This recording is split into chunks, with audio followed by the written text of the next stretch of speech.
Good morning, Christine Jull here, and this morning I have a guest with me, Ruth, and we're going to be talking about a really interesting topic, and that's courageous conversations.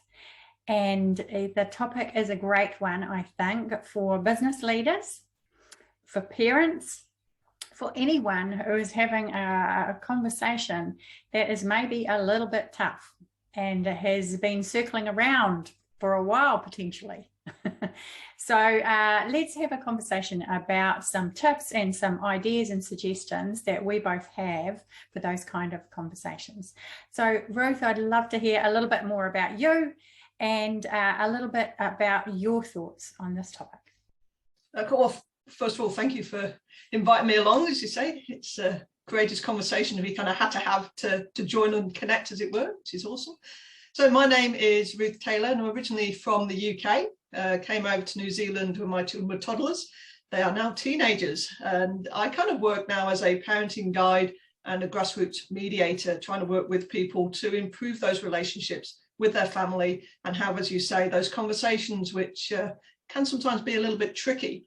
So we had a conversation earlier about what we might try and just talk about, and I've got about 4 things which I want to try and cover. So I'll say them now, and then we can kind of look at them in a bit more depth. One is the whole thing about balance of power, which I think you agree, workplace, home life, there's a bit of things going on there. Listening to hear rather than to contribute, which is an interesting concept not everyone actually fully understands. Askers versus assumers. This is something I learned, and I have 2 children, and I've got one asker and I've got one assumer.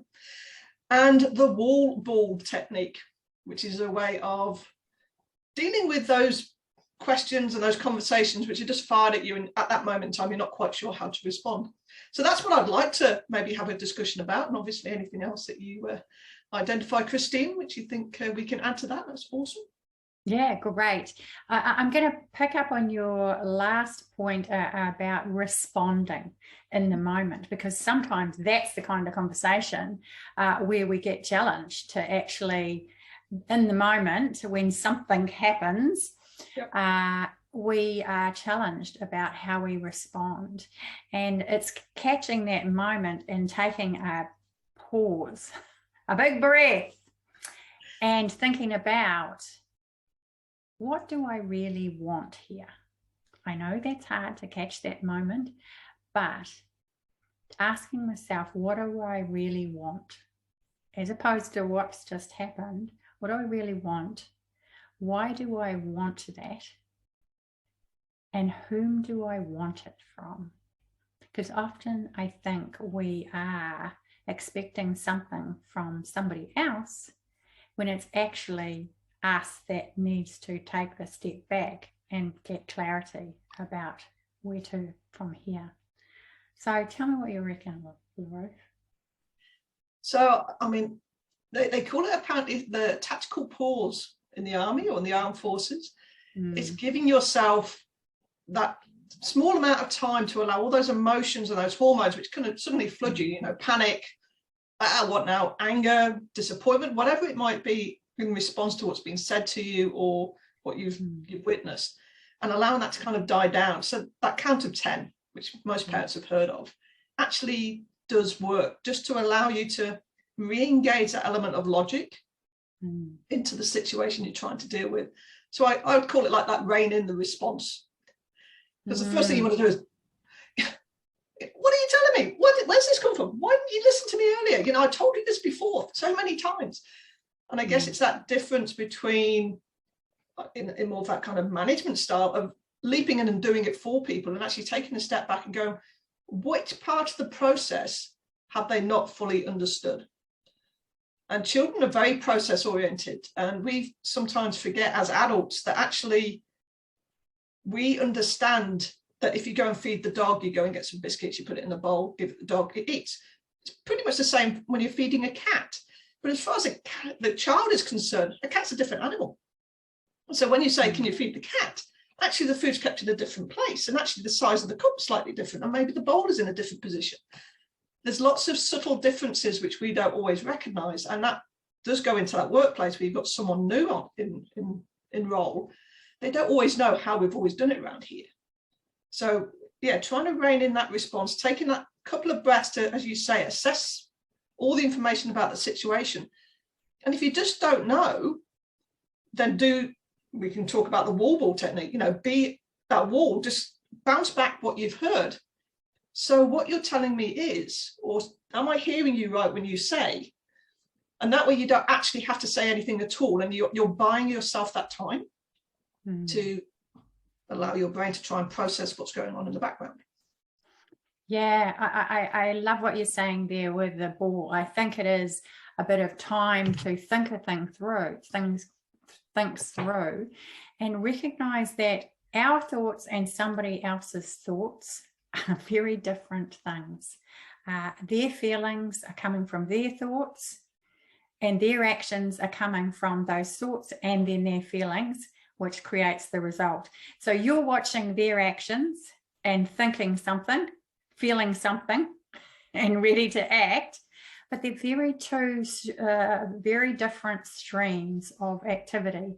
And it's really good to see the action. You have your thoughts about it, but to catch those thoughts and those feelings and go, wait, before I act, well, I need to understand what is going on in their mind. To your point, it might be a lack of knowledge. It could be a fear. It could be a desire that they're trying to follow. It could be, there's a million reasons why people do things. And they're asking the questions first and get it clear about what's going on for them.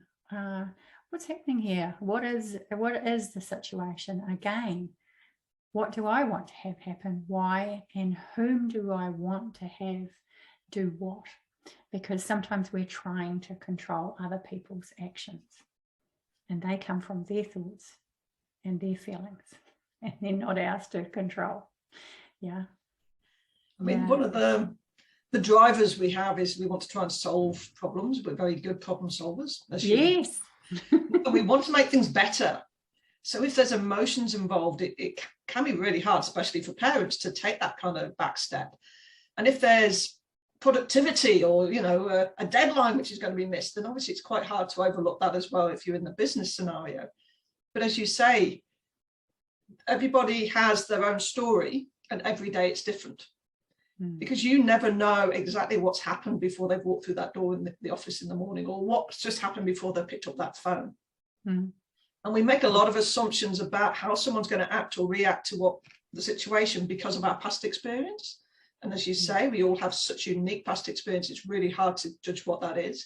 So trying to take more of a non-judgmental stand, and just reflecting back what they're saying to you, also giving them time to process. Because a lot of the time people have their own answers, but they're so caught up in the moment and the panic and the challenge that they're facing that they don't allow their brain time to engage. So just by reflecting back what they're saying to you, and what I like about the wall analogy is when a ball does hit the wall, an element of energy can be removed. The ball which hits the wall doesn't bounce back as far as it started from. It falls slightly less distance. And that's because we can do what they call reframe. We can reframe the language that they're using to take some of the energy or angst. So, they're really upset about something. It's kind of like, well, I can see that you're quite upset. Because of course, not all conversation is verbal. A lot of it is body language and facial expressions. And so when you're reflecting back, you can reflect back what you see and what you're understanding from the conversation, not just the words. And when you do that, people will often naturally calm down, because actually communication's happened. The reason we act in a certain way is because we want people to understand what we're going through. And once there is that empathy or recognition, we don't need to do it as much anymore. In my experience, when I used to be a mediator, community mediator, you'd have people very animated, about their neighbour. And you can say, it looks like you're quite angry about this situation. Damn right I'm angry. And then they'd calm down. Because actually, subconsciously, they needed someone just to kind of recognise the feeling that they had about the situation. and allowing them time to put that over to people. I'm also, on that same wavelength of recognizing that anger is there. But we can recognize it ourselves. We don't need to be able to articulate it if we can learn to catch it in the moment, what that feeling of anger feels like, and then ask ourselves again, what do we really want here? Why do we want that? And whom do we want to have change? Because the answer is often ourselves. Hang on. Why are we really getting angry here? Often it's because something's doing something, and we are always pushing it outside of ourselves and thinking, oh, they need to do this, or they shouldn't do this, or it's not. And rather than recognizing that our power, our control for what other people do is how we show up, as who we show up as, and how we show up as that person. That's where the power is. Don't give it away to other people for their actions to control you. It's creating the power within yourself. And I don't mean that in the sense of, being powerful negatively. I mean powerfully for yourself. Okay, I'm angry. What am I really angry about? What's really going on here? What needs to be? Yeah. Yeah. Carry. Putting as you were talking there, it reminded me of the situation where I learned about these askers versus assumers. And it's because my eldest gets really upset with her sister. So my eldest is now 19, almost 20, and her youngest sister is almost 18. But what happens is my youngest is willing to ask for stuff to the point where even, it's like, no, you can't have that. No, I don't think that's fair, or, whatever. But she asks. She doesn't assume necessarily the answer is going to be no. She just asks anyway. So therefore she gets sometimes. And the eldest sitting there going, but you didn't do that for me. And the youngest goes, you didn't ask. It's not my fault you didn't ask, which is absolutely true. And it's because my eldest assumes what the answer is going to be. Or she assumes that actually our preference would be something else, and she wants to try and please us. She has a kind of gift-giving style. Love language is another thing to talk about another day. And so for her, she makes a lot of assumptions about the situation. So she doesn't put herself out there because she assumes often the worst, or that the answer is going to be no. So she doesn't ask. And she's getting wound up by her sister, who gets what she wants because she does. And that is purely internal control. But learning that difference and actually being able to talk about that to both of them, at least she can accept, oh, okay, so I actually have approached this from a different way. So the outcome was actually in my control and isn't my sister's fault. I'd like to say they get on really well, actually. They generally do. But that is that tricky thing about askers versus assumers. And I think, again, in the workplace, it comes out like this, because you'll have some people ask lots of questions and, why do you keep asking me all this stuff? Don't you know the answer? And it's like, well, they might, but actually they're going to ask anyway. And then you've got the real quiet ones, and you think, oh, good, they know what they're doing, everything else. Well, actually, they're probably making a hell of a lot of assumptions, which might not necessarily be leading where you want them to be. Have you met that kind of, I'm an asker, I have to say, so I don't know about yourself. Yeah, I guess it depends on the situation. I can recognize the two types there, and also I think just knowing our own emotions in terms of things like anger and resentment.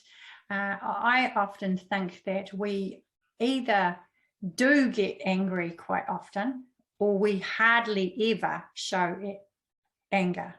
And I think those things are quite interesting, because often anger can be a bit of a mask for a lot of hurt. And so we are masquerading a lot of anger or withdrawal rather than anger, you will get both of those things happening. But underneath, are some resentments that make some conversations very courageous to have, because they've been had before and there's been hurt on both sides, and then they don't get resolved and they continue on. And the amount of conversation that happens about something starts to reduce.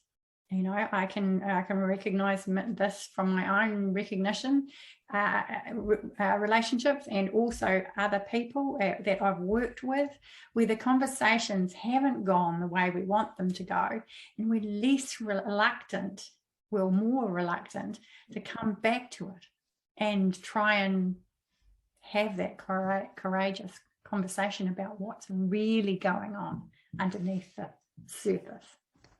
So again, it's that assumption that the story is the same, isn't it? It's that this person I've met, the fact that they've reacted this way previously, it's most likely they're going to react like this again. Yes. We're not allowing for that change. Yes. And you just don't know what's going to cause that change, or, what was happening. I teach mediation to parents and advocacy when they're advocating for their child who maybe has some form of special need. And it's very hard for them when they're confronted with professionals who obviously are the money holders or the support holders or the treatment holders, to have to go and have those courageous conversations, because they need to for their children, and they will for their children. But they do struggle with that, as you say, that assumption type base where, is it actually even worth it? And when you go in with that as an energy level, then the outcome is less likely to be what you want, because you go in with that as a mindset. This is going to be a challenge, this is going to be difficult, this is going to be hard for me, or all those kind of things. Whereas if you can try and adopt that, okay, let's see what the story is today. This is what I'm trying to get out of the situation. How can we have this conversation and see if we can get to a conclusion which works for us both? Yes. And I think these conversations are often courageous because we fear them. Yes. We fear that we're going to be hurt, that it's not going to go the way we would like it to go, and that there's a consequence for us of some kind. And it's that emotion that we're trying to steer away from, rather than willing to ask ourselves some harsh questions about what's really going for us and how we're feeling. I think that's an excellent point that you're making, Ruth. So I guess we can kind of move on to the next kind of one. I'm going backwards. I made a list and we're going backwards, but you know what? I don't mind. That's fine. It still works. I was going to say, who says what we have to do? So the next kind of point was that listening to hear rather than contribute. And that's interesting, because we're having a conversation, and the challenge with Zoom is that whole kind of like, was that just a breath pause? Was that a completion pause? Was that a contemplation pause? All those kind of things. And we're having to try and communicate while looking at a camera, while looking at the screen. Yes. We have actually a whole range of new challenges to the skill of listening, because we're not being given all the clues that we're used to working with. The visual clues are being reduced just because of the sort of where the focus is. We're not necessarily getting the nuances which we would normally to kind of go, that's what I need to focus on. But the act of actually listening is a skill which needs practice. We're kind of doing it now, but not really, because honestly, I've got to admit, because this is a conversation, we are looking at how we can contribute to keep that conversation going and make it meaningful and useful to people who are going to watch and listen to this. So it's not quite the same. To truly stop and listen is to really much park yourself, park your ideas, park all your stuff, your desires, your wishes and your dreams, and not look for those, I'm going to tie in with that because that made a good point. Or, oh, I've got a really good story to attach to that. It's literally parking stuff. And that's actually really hard work. And as a parent, it takes practice, but it does tie in well with that wall ball technique, where you can just practice doing that kind of reflecting thing. Yeah, Ruth, I'm absolutely with you. As a coach and as a leader, your presence, like being, you know, if we talk in many different forms of how people see this or hear this, it's that mindfulness, it's that being in the present, it's being in the moment, it's active listening, it's actually just really centering ourselves into the place where we are noticing the small things like our breath, how we're breathing, how we're sitting, you know, just being very focused on this minute right now. Not how we're responding, to your point, Ruth, but exactly who are we being in this moment? Because if we can center ourselves back onto that, we can calm down some of those emotional extremes and the thoughts that are firing off about what we're going to say and what should happen and why they're doing this, and, you know, all this chatter in our brain. We can bring it back to a center point and just take some, you know, people talking about take 3 deep breaths, you know, in a situation where you're really challenged emotionally. It is absolute gold. How many times do we do it? It takes practice every day to be present for people that you love. It's a practice. I love what you're saying, Ruth, and I'm right on the same page with that. I mean, you talk there, the breathing thing is a great skill. Another thing to look at is to break the focus. Because when you are looking at something and you're focusing on it, you can get a rise of emotions, etc., associated. So when I'm actually doing active listening, certainly around when I've worked with, as I said, with parents who've got children with special needs, some of the stories are remarkably powerful. I am a parent myself, and therefore there are similarities and, you know, connections with your own family where you can start to go, God, if that happened to me, you know, how would I feel? And it does work to just change that focus and look elsewhere, and it allows your body just to kind of calm itself back down a little bit. And again, if you're having a conversation with a colleague or, you know, staff member, etc., and there is a lot of kind of passion and emotion happening in the room, it's actually sometimes healthy to have that kind of break, you know, encourage them to kind of look away or give them something to read or focus on. Because having something to focus, oh, you might just want to have a look at this. It can diffuse and bring down the levels which you may be feeling. So we talk about eye contact and making that kind of work. But sometimes, certainly with children, insisting on eye contact is not the best option, because they're not going to be in the right frame of mind or place to make that eye contact. And it's not necessarily going to make them listen to you anymore. Sometimes you just need to give a break. Going for a walk, driving in a car, brilliant places to talk to. Boys apparently react well with that more. My girls do talk to me a lot when we're in the car, because there is that, you know, I'm focused forward. They're not having to look at me. So they're not having to worry about how I'm going to respond to what they're saying. So it is remarkable how much is shared in the car, which I don't think would be shared otherwise. And that's because they can look at my reaction from the sideline, but they know I'm focusing on the driving, so I'm not watching them. And it takes a bit of that angst away, which is kind of cool. Yeah, I think you're spot on, because I think about things like meetings and workplaces that where people do feel like they are on a bit of a stage and everybody's watching what they're doing and how they're doing it, etc. And so things like silence, or just a quiet reflection, or keeping the pace of the meeting at a place where people can think and be creative and feel calm and feel safe and feel like they can contribute. You know, those are all things that you actually want to cultivate in your meetings, and the way that you interact with people is that calmness. And I'm sure Ruth has some tips about things like the dinner table and, you know, places where we hang out with our loved ones. What is the environment that we're creating, and what is our presence doing to create that environment? What do you reckon?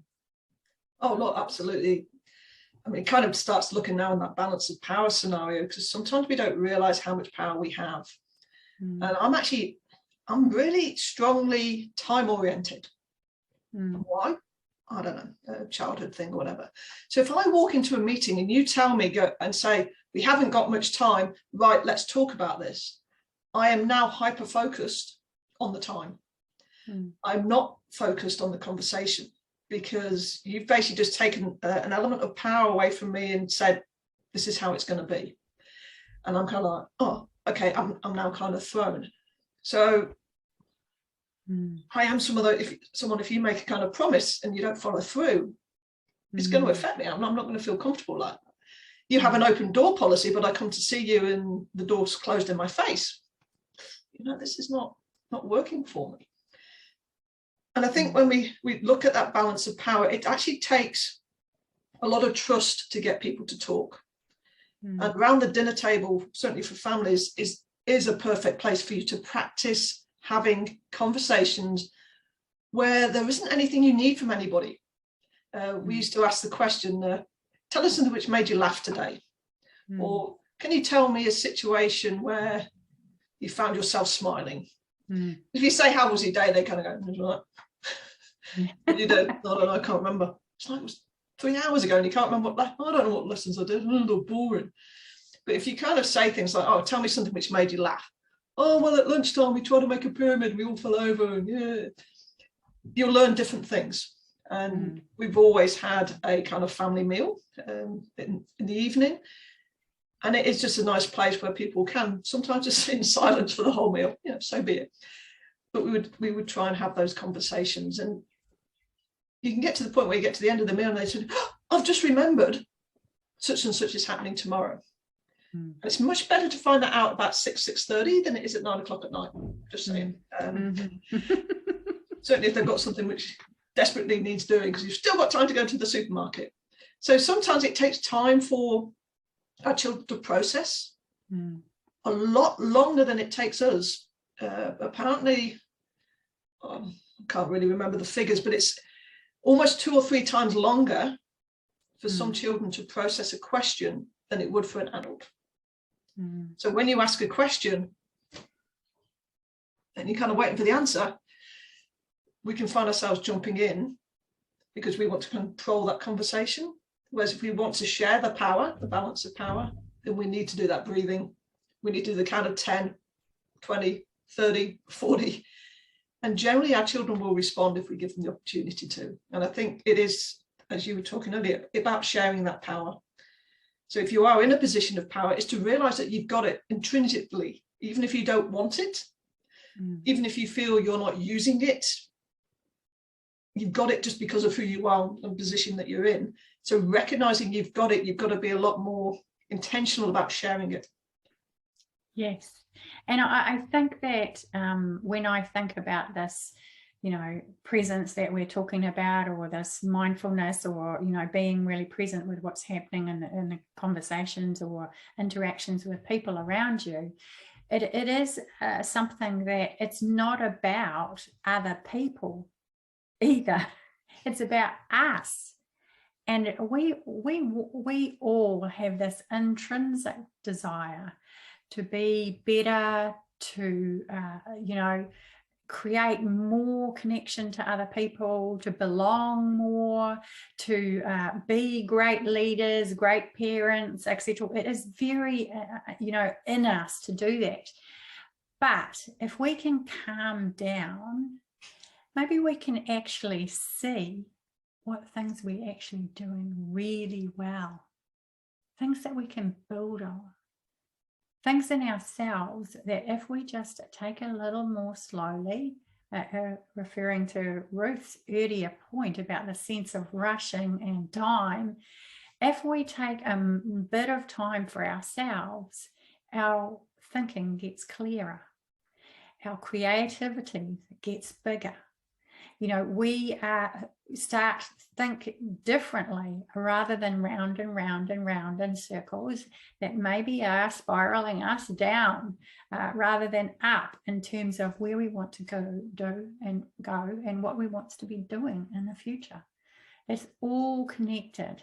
We are complete humans, and we need to give ourselves the compassion that we need by a little time. I think we've probably come to the end of our time as well, Christine, because we like to do these things. But yeah, remember that power. You've got power. The other person has power. Share the space, share the air. And that way, you'll hear more from your children, you'll hear more from your staff, you will get better relationships if you're willing to provide that time to allow people to talk to you, communicate with you in all the ways that they can. If there are challenges, then yeah, you can be that strong wall, you can be that foundational space where people can just bounce stuff off you. And as you say, if you're not seen as being this major reactor, if you can stay calm in the face of chaos, as I always call it, then you will have people who will be more willing to open up and have challenging conversations, because sometimes there are conversations which are challenging. So overall, it does lead to having courageous conversations. Absolutely. And Ruth and I both have skills and a lot of knowledge in this area of conversations, courageous conversations. So if we can help in any way, both are happy to be contacted. And thank you, Ruth. It's been amazing, and I've learned so much that I can apply with my nieces and nephew. Thank you. Thank you very much. Thank you.